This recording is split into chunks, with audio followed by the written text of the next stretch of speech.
نے زمین پر بھیج دیا۔ اس کے بعد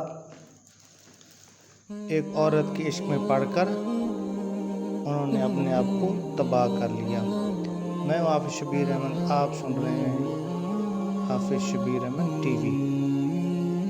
تو ایسی انفارمیشن ویڈیو دیکھنے کے لیے میرے یوٹیوب چینل حافظ شبیر ٹی وی کو پلیز سبسکرائب کر دیں اور بیل کے آئیکن پر کلک کر دیں تاکہ ہر آنے والی ویڈیو آپ کو بر وقت پہنچتی رہے۔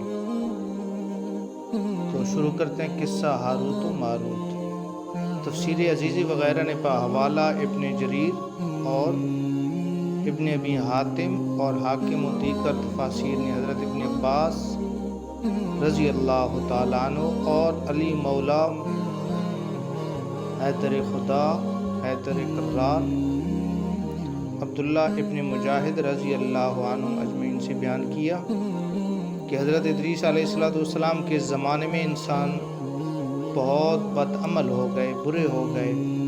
حضرت ادریس علیہ السلام کے زمانے میں یعنی وہ انسان ہر وہ برا عمل کرتے تھے جس عمل سے اللہ تعالیٰ نے ان کو منع کیا تھا۔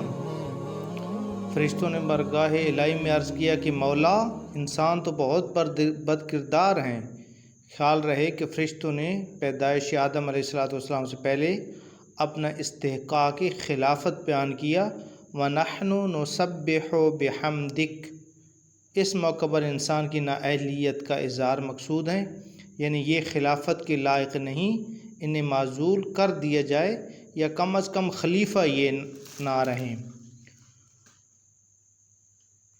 اور تاکہ ہم ان کے بگڑے کام سنبھال لیں۔ کچھ بھی صحیح، رب تعالیٰ کا ارشاد ہوا کہ اس کو غصہ اور شہوت دے دیا گیا ہے جس سے گناہ زیادہ کرتے ہیں، یعنی جب انسان پیدا کیا گیا تو اس کو غصہ اور شہوت یہ دونوں چیزیں دی گئی ہیں، جس شہوت کی وجہ سے انسان گناہ زیادہ کرتا ہے۔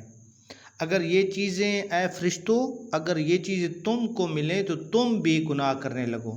پھر اللہ تعالیٰ نے جب فرشتوں نے یہ کہا تو اس کے بعد اللہ تعالیٰ نے فرشتوں سے کہا کہ فرشتوں، اگر یہ شہوت اور غصہ تمہیں مل جائے تو تم بھی گناہ کرنے لگ جاؤ۔ فرشتے بولے کہ مولا کریم، ہم تو گناہ کے پاس بھی نہ جائیں گے، خواہ کتنا ہی غصہ اور شہوت ہو۔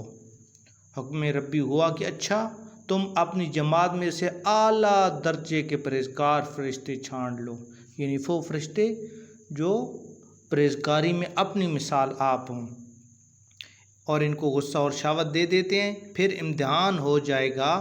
چنانچہ ہاروت و ماروت جو بڑے ہی عبادت گزار فرشتے تھے انتخاب میں آ گئے۔ حق تعالیٰ نے ان کو یہ چیزیں یعنی غصہ اور شہوت دے کر شہر بابل میں اتار دیا اور فرمایا کہ تم قاضی بن کر لوگوں کا فیصلہ کیا کرو اور روزانہ اسم اعظم کے ذریعے شام کو آسمان پر آ جایا کرو۔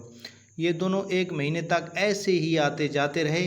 اتنے عرصہ میں ان کے دل عدل و انصاف کا عام چرچا ہو گیا اور بہت مقدمے ان کے پاس آنے لگے۔ ایک روز ایک نہایت حسین و جمیل عورت نے، جس کا نام زہرا تھا، یہ ملک فارس کی رہنے والی تھی۔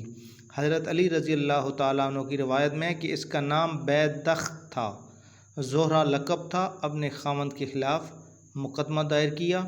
یہ دونوں اسے دیکھتے ہی عاشق زار ہو گئے، یعنی جو فرشتے تھے ہاروت و ماروت، جب انہوں نے اس عورت کو دیکھا تو اس پر عاشق ہو گئے اور اس سے برے کام کی خواہش کی، کیونکہ اللہ تعالیٰ نے ان کو شہوت جو دے دی تھی تو وہ شہوت کی وجہ سے ان کا دل برے کام کی طرف مائل ہو گیا۔ اس نے کہا کہ میرا دین کچھ اور، تمہارا دین کچھ اور ہے، اور اختلاف ہوتے ہوئے یہ نہیں ہو سکتا۔ نیز میرا شوہر بہت غیرت مند ہے، اگر اسے خبر لگ گئی تو مجھے قتل کر دے گا، لہٰذا